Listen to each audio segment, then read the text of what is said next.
So after we've gotten comfortable with our violin setup, what we're going to want to do next is play some of our open strings. And what that means is we're going to play our strings that we're not putting any fingers down on with our left hand.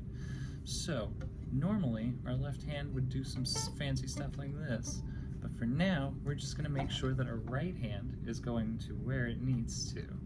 So what we're going to do for violin is we're going to start on our highest sounding string, and this is our string that's furthest away from our face. It should sound something like that. And we're going to use our index finger, our first finger, on our right hand, and we're going to pull on the string there. So let's go ahead and let's try it. We're going to pull 4 times. Ready? And 1, 2, 3, 4. Now what you may see is our finger is kind of doing a little circular motion as we come around. And that'll be how we get it nice and consistent.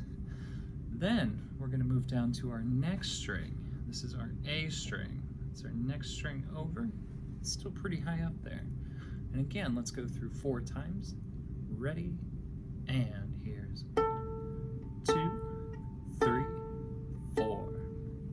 And what you'll see here is that my index finger is actually coming to a rest on our first string there. So 1, 2, 3, 4.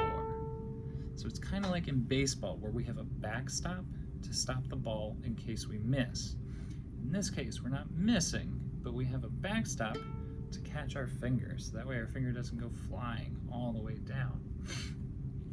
Now, let's go over to our third string. This is our D string, and it's our second lowest string, right there. We're going to go 4 times. Ready? And here's 1, 2, 3, 4.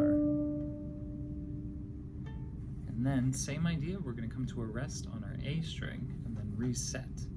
Now, let's go to our low G. Let's give that a shot. This is our bottom string, and it is the one closest to our face.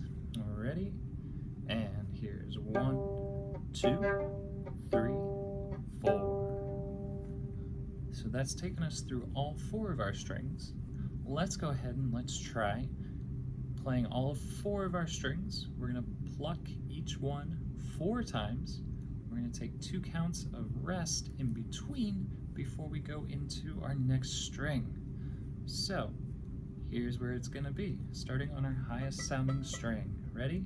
1, 2 on E, and here's 1, 2, 3, 4. Reset to A string.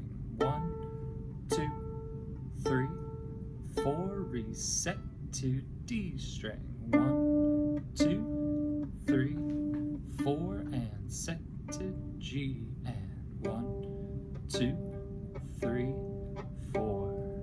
All right, so what we've done is we've worked our way from our highest string to our lowest string. Once you're comfortable there, what you may want to do is try going from our lowest string to our highest string and see how that works out for you.